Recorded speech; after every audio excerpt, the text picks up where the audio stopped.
Thousands of Canadians went to shelters and missions across the country for their Thanksgiving meals today. We're outside Good Shepherd Ministries on Queen East, where an estimated 1,800 Torontonians came for a turkey lunch this afternoon. And with the federal election right around the corner, we asked if the major political party leaders are doing enough to help those struggling with access to food and shelter. The lineup out the door and around the corner paints the staggering picture that in Toronto, 1 in 4 children and 1 in 5 adults are living under the poverty line. Today, thousands came to Good Shepherd Ministries, where plate after packed plate of hot Thanksgiving meals were served to the crowded room. But we don't have much food, so we go to the food banks. Born and raised in Toronto, Lori Thibodeau doesn't live far from the mission. If you can't spend it with family, enjoy it with family, enjoy it here. These are your family. Under the Ontario Disability Support Program, she receives a $900 check every month. And there's not always enough left over to afford a hot meal in Toronto. But access to food is not her main concern. It's access to affordable housing. For people who's on the streets, then yes, they should have more affordable housing instead of a condo.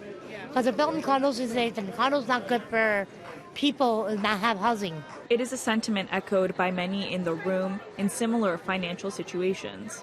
I feel like there's a lot of constructions, but those constructions are for other people, for the people who has money. With the federal election just under a week away, there is a general sense of disappointment in the policies and promises that ignore their needs. I don't think that any of the political leaders are doing enough. What we really needed is a concerted effort from the federal, provincial, and municipal levels to begin to address the poverty issue. And I don't think any one government by itself can do it. We compared key platform points that could directly help those living in poverty.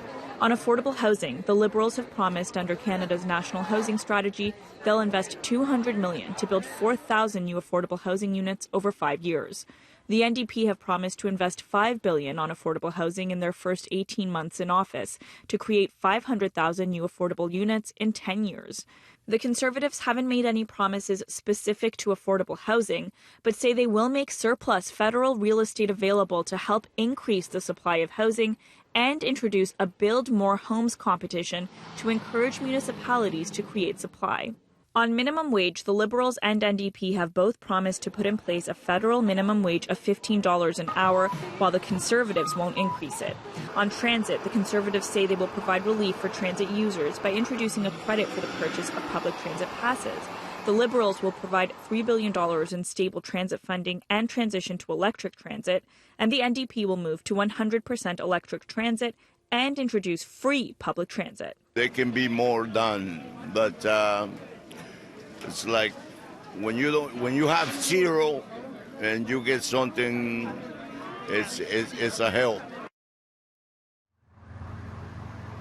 And for much more on each of the political parties' platforms, you can head to our website, citynews.ca/cityvote2019.